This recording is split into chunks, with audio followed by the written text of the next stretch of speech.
Fordham basketball fans sitting here in the stands are wondering what is going on with Fordham basketball. They've lost their 5th in a row, 3 in a row at home, and they wasted a Rhoomes double-double as the Dayton Flyers came in here and rose over the Rams in an 80-68 victory. I said to the guys, we're in this game because we're doing some of the little things well.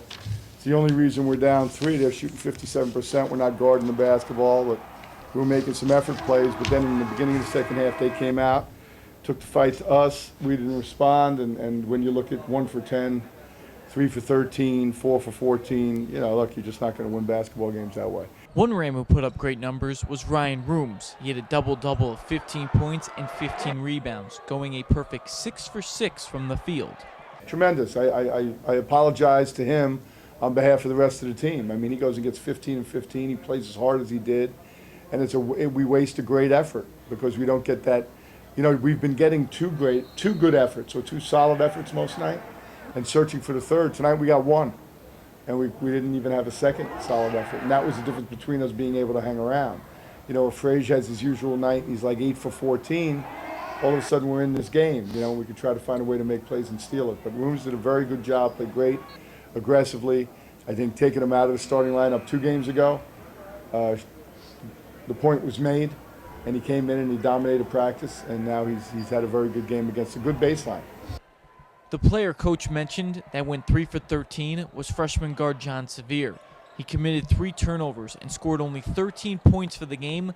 As Coach mentioned, defenses are locking him down, and he now has to work harder to get his shot, which in turn is making him more tired progressively through the game. The other thing is you can't sit here and depend on a freshman. There are no good teams unless they're one-and-done guys. Not many schools are depending on freshmen to win basketball games for them. And we are to a certain degree. Dayton relied heavily on their 3-point shooting in the second half. The Flyers shot 6 for 9 from beyond the arc and had an answer to every basket made by Fordham. Some nights, it's hard to stop a team when they shoot 57% from the field. I don't know what else to do. Is there a third thing to do? You can go half a possession man, half a possession zone. We used to do that. But, and it just seemed like the ball always ended up in the hands of one of their shooters in zone. I think our blitzes were soft, so we didn't really go after them and after the ball, and in turn they were able to throw some great passes out of it. So but they made some timely shots. The Rams are struggling to finish at the rim. They attempted 33 free throws, which shows an improvement in aggression, but only converted on 19 shots from the field in the game. It's hard to win in league play. Not good enough in my opinion. I mean, Mandel Thomas went up, tried to dunk the ball. I said, man, that's the first time I've seen you do that in about a month. He used to do it all the time. And, that's the aggressiveness. It's not just him. Brian Smith, they got to just start taking the ball to the rim, play through contact, and be tough enough to finish on this level, especially in the A-10. I said to them, guys, that's why this is a great league. Boom, St. Louis. Now I go home and I start watching tape of St. Louis. It's amazing I don't drink more, right? It now seems like every year Fordham goes on a losing streak in A-10 play. The one thing fans may want to keep in mind is the effort is here at the Rose Hill Gym. We competed. We're competing. I know it sounds ridiculous, but I was here, my first year here, we weren't playing with anybody in the league. We were taking 40-point losses, 30-point losses. So we're competing, and I've got to get them to continue to learn how to compete harder. We have to obviously, through recruiting, upgrade our talent level on the floor, and that's the number one thing, and I think we're doing that.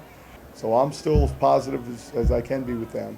I'm honest with them, but I'm also being positive with them. And you just got to grind it. It's a marathon. I've been through it. I've been through it. Do I enjoy it? No. I hate losing. I hate losing as much as anybody on the planet.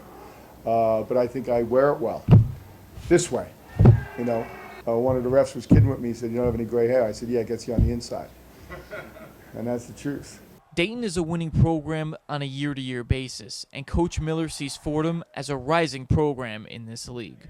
Coach Pecora is a really good coach. He does a great job. I've gotten to know him here since I've been in the league. He's very personal. He's always very gracious. And at the end of the day, he's doing a great job. When you get John Severe to come to Fordham, job well done, check. He's going to be one of the premier freshmen in all of college basketball. Wouldn't be surprised if he doesn't lead all freshmen in scoring. I wouldn't be surprised at all if he doesn't lead our league in scoring. And then you had a senior who's very, very impressive. Brandon Frazier, who on film to me I was, really concerned about because he makes other guys better as well. And when you have those two guys on the team, they're going to basically be about 45 to 50 points a game between them. And if they're cooking, you're going to have a hard time beating them. The guy that, to me, that I really, really love and who's really impressive is Ryan Rhoomes. His double-double tonight, he was as good as any big guy we've played against all season. If he keeps going the way he's going, they're going to be tough to beat. I think they probably miss some open shots tonight that they normally make. And if some of their percentages go up from 3 and he's rebounding like that, they're going to beat people. The Rams have now lost 8 straight contests to the Dayton Flyers, and it doesn't get easier. They head on the road to St. Louis this Saturday on a nationally televised game. What's interesting to note is the Rams actually have had more field goal attempts and more free throw attempts than their opponents, but they haven't been executing, having a low percentage. Let's see if that percentage goes up and they get a W on the road. Reporting from the Rose Hill Gym, Donnie Dwyer, thesportscycle.com.